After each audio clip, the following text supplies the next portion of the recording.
In my opinion, one of the benefits of structural dissociation parts over IFS parts is that structural dissociation has emancipation and elaboration, which helps me to understand why sometimes when I slip into an emotional part, it feels very disorienting.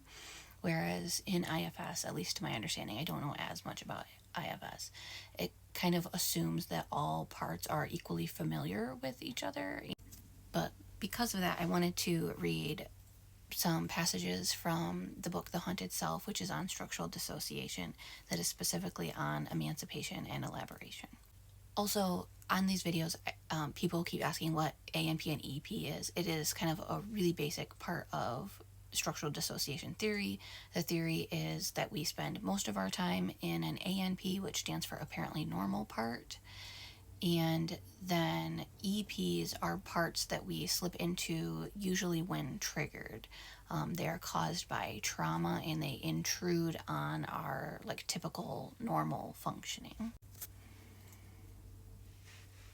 Okay, so on emancipation and elaboration of dissociative parts of the personality. There are two qualities of dissociative parts in complex forms of structural dissociation that generally evolve over a period of time. The first is the degree of emancipation, of separation and autonomy one dissociative part has developed from other parts of the personality. The second is the degree to which a dissociative part develops complexity and scope of ideas and functions that constitute personality over time. This we refer to as elaboration.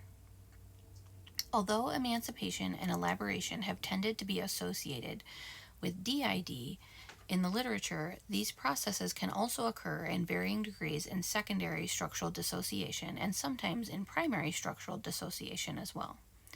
Emancipation.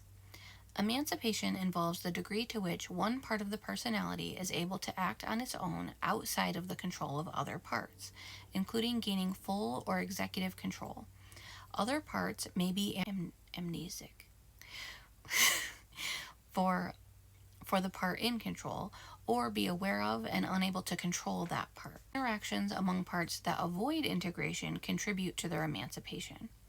Fearful and shaming internal interactions, such as a part that might scream slut, would foster emancipation because parts become ever more avoidant of each other, hence more divided. The degree of emancipation of parts varies. Some have deep personalized awareness that they are a part of a larger personality, such as, I know I'm part of him, but it doesn't feel like it. Others realize this only vaguely, and a few regard themselves as an entirely separate person, even when confronted with obvious evidence to the contrary. This can lead to serious problems for survivors. Jumping down a bit. The most commonly reported symptoms in complex dissociative disorders pertain to parts influencing each other internally. For example, one EP beats another. An AMP tries to take care of terrified internal children parts.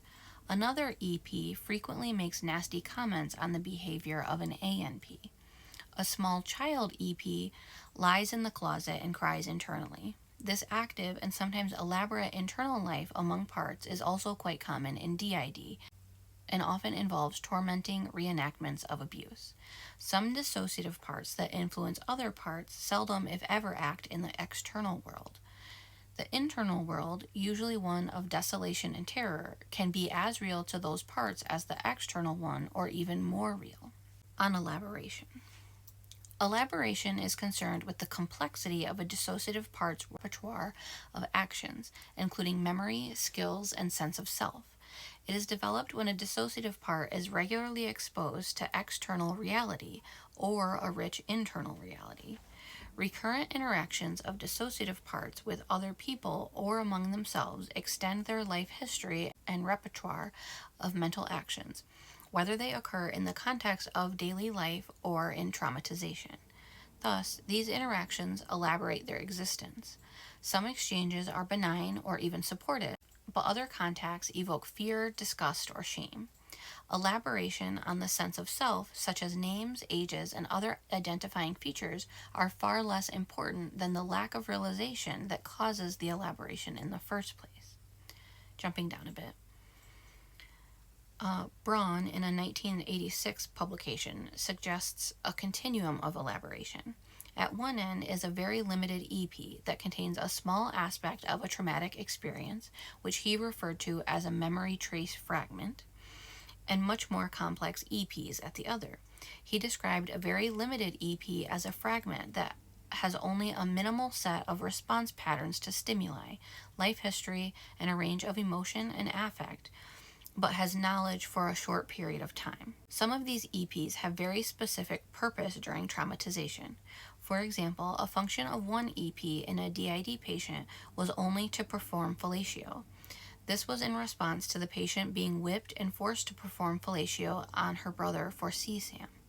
Another, named Melody, expressed the thoughts of other parts through music. Each EP experiences the traumatizing event from its own perspective, depending on the perceptual window and focus of the action systems by which they are mediated. Elaboration may also be shaped by socio-cultural influences, such as EPs that are modeled on television or movie characters. One male patient had an elaborate group of EPs, all of whom were shaped on Star Trek characters. Mr. Spock served as a consummate intellectual, but emotionally devoid AMP. However, there is absolutely no evidence that dissociative disorders are themselves caused by social role enactment.